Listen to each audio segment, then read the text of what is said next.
এবছর বাড়তি উৎসাহ উদ্দীপনায় বাঙালির প্রাণের উৎসব পহেলা বৈশাখ উদযাপিত হবে। বর্ষবরণ ঘিরে নেওয়া হয়েছে ব্যাপক নিরাপত্তা ব্যবস্থা। ঢাকায় ২১টি সেক্টরে সাদা পোশাকে পুলিশ থাকবে। নিরাপত্তার জন্য ২১টি স্থানে থাকবে ব্যারিকেড।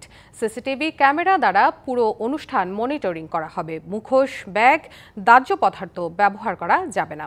নির্ধারিত সময়ের মধ্যে অনুষ্ঠান শেষ এবং স্থান ত্যাগ করতে হবে। রমনার প্রবেশের জন্য ৩টি গেট এবং বের হওয়ার জন্য ২টি গেট ব্যবহার করা যাবে। বিকেল ৫টায় রমনা বটমূল ব্যবহার করা যাবে না। পহেলা বৈশাখকে ঘিরে ঢাকার রমনা বটমূল এবং এলাকার প্রস্তুতি এবং নিরাপত্তা ব্যবস্থা পরিদর্শন ও মহড়া শেষে বিস্তারিত নিয়ে ব্রিফ করবেন র্যাবের মহাপরিচালক এবং ডিএমপি কমিশনার। এ সময় জানানো হয়, বর্ষবরণ আনন্দ শোভাযাত্রার আগে ধরা হবে চারুকলার মোটিভে আগুন দেয়ায় যারা জড়িত ছিলেন তাদেরকে।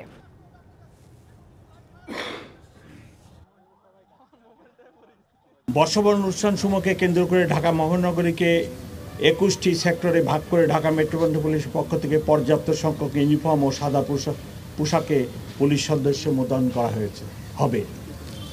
গুরুত্বপূর্ণ অনুষ্ঠানস্থল ড্র্যাগ স্কোয়াড দ্বারা সুইপিং করা হবে। রমনা পার্ক, সোহরাওয়ার্দী উদ্যান, ঢাকা বিশ্ববিদ্যালয় ঘিরে মোট ২১টি স্থানে ব্যারিকেড থাকবে।